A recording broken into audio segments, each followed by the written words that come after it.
On the 18th of November 2024, Jerry Boshoga would go to a business meeting.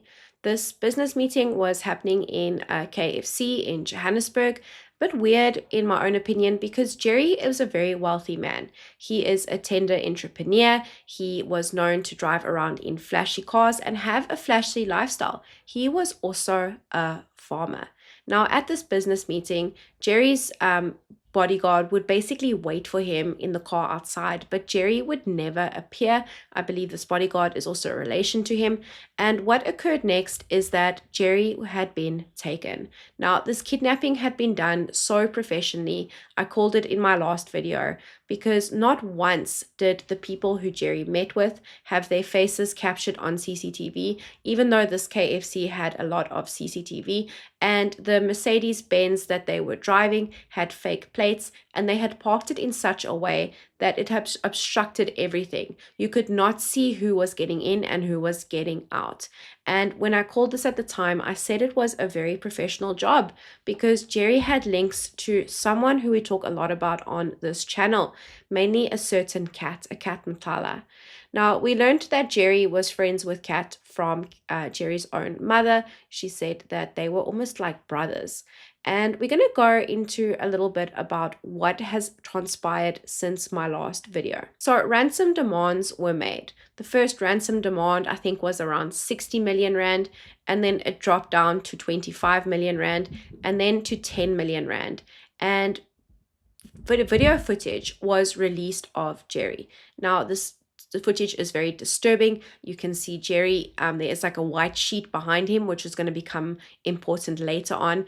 And he is being beaten and he is saying, please just pay the money, just raise the money. And his mom was seen crying on TV. I'll see if I can clip it in here. I might not be able to, depending on copyright issues. His mother is still praying for a call from her son.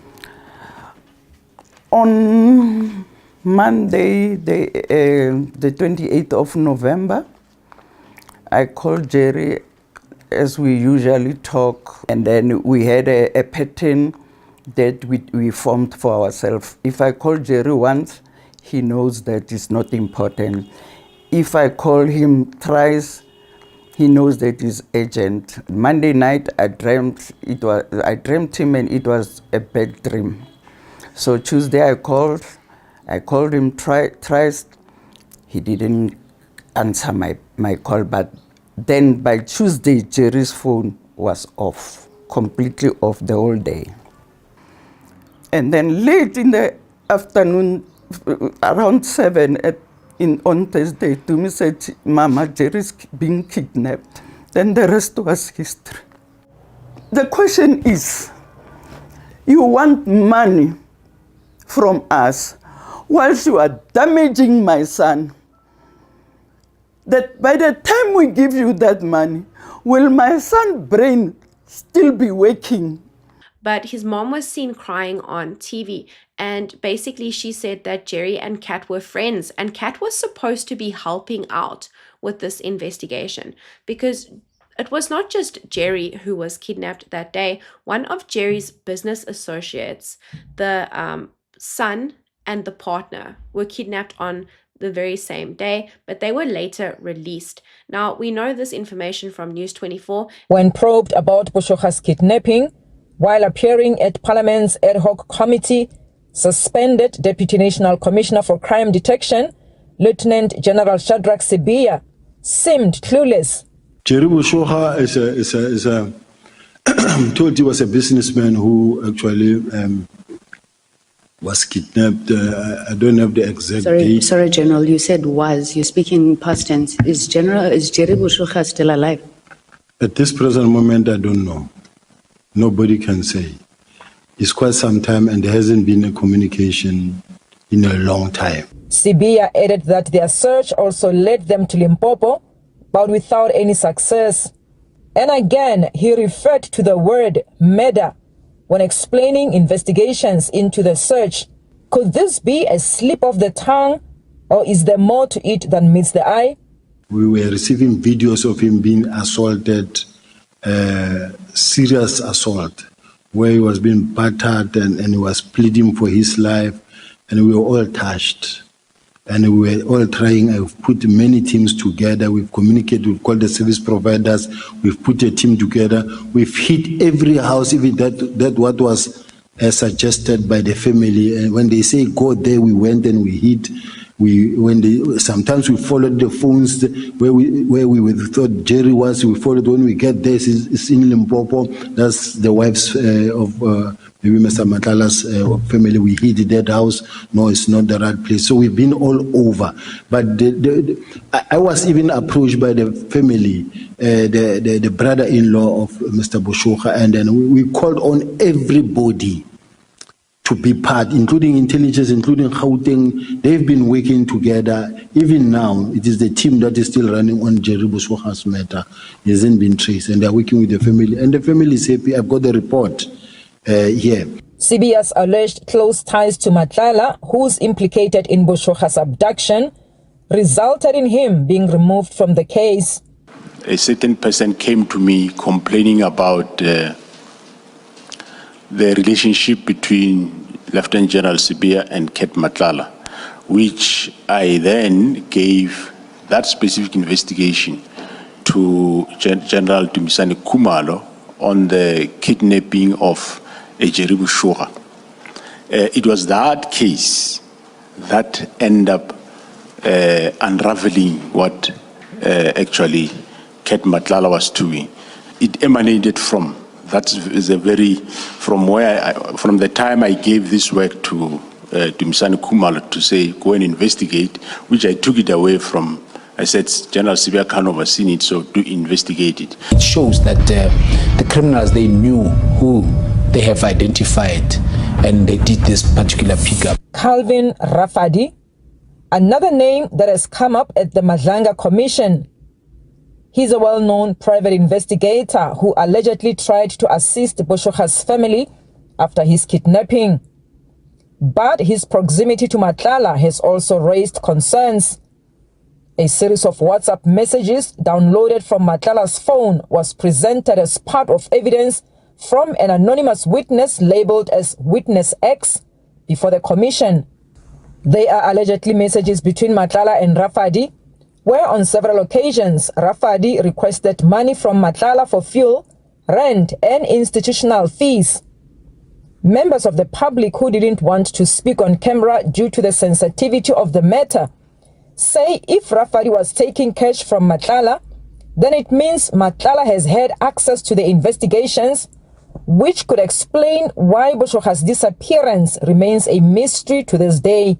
And someone who was mentioned by Cat today as having a front of one of Cat's companies, basically. So that holding company, that House 24 holding company that Cat was buying a franchise from in order to secure his tender, that Wyk van Wyk. Well, he is also a spokesperson for Cat's security company, VIP Cat Security, and he investigated, according to him, their security company investigated this kidnapping into the business associates of Jerry, the mother and the son. They were later released. We don't know why. Everyone has kept very mum on this, but I want you to note this connection because his name was dropped at the ad hoc committee today, this Wyk van Wyk, who along with Rian Venter is the owners of this network, this Health 24.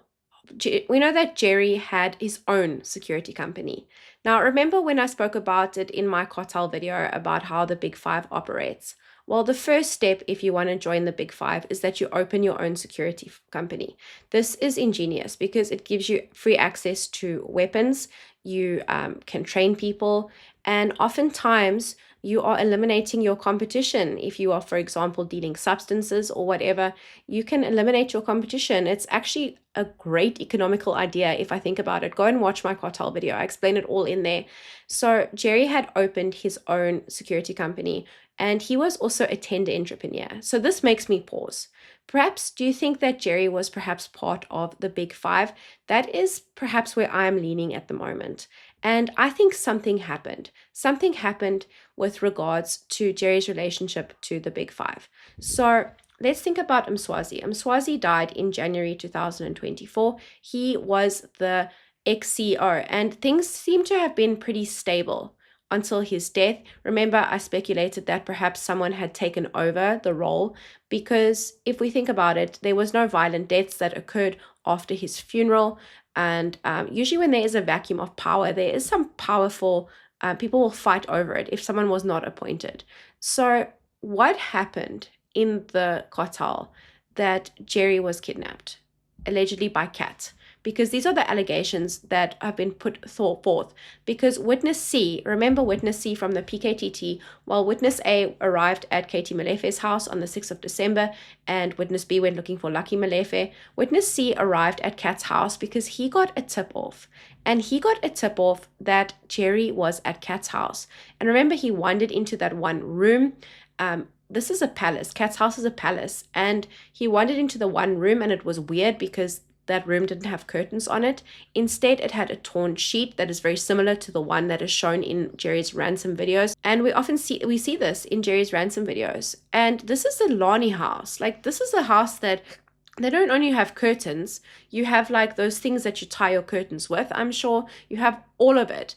And remember, he just found that one gentleman in the room, and then he was concerned, and then he went looking for Jerry and he couldn't find him. And we have to talk a little bit about who tipped Cat off, because remember, according to the testimony that was released, there was this F.E. Ngosi that tipped Cat off that they were arriving. And I think it was just enough time, because this Ngosi, he works in Cedric Sibiya's office. I think it was just enough time for them to get Jerry out of there. And Jerry, we don't know where he is. We don't know if he's dead. We don't know if he is alive. But, you know, his family still doesn't have closure. And until then, he is still a missing person. This F.E. Ngosi is also the same person who is seen driving that BMW, that white BMW that you see going to Cedric Sibiya's house, and going from Cedric Sibiya's house to Katie Malefe's house.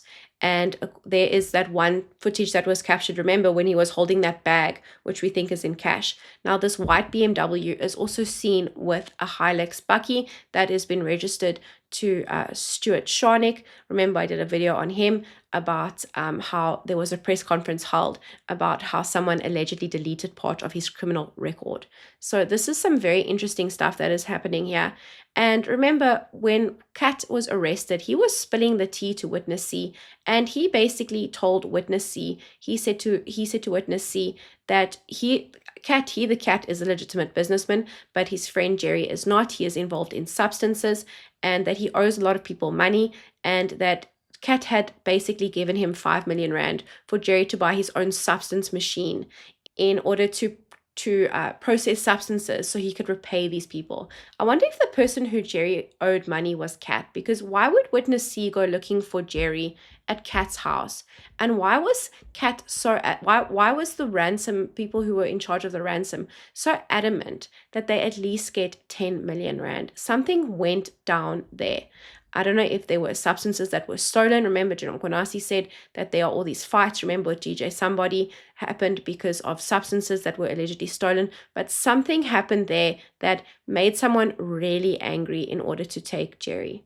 So as we sit, Cat still denies not knowing anything about his friend's disappearance.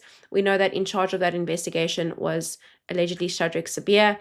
And a lot of investigations that Sibiya, the head of detectives, has, been involved with have become under speculation, have become under basically the Klutamari case he was also supposed to investigate. And we know that there was perhaps not as much done there as should have been.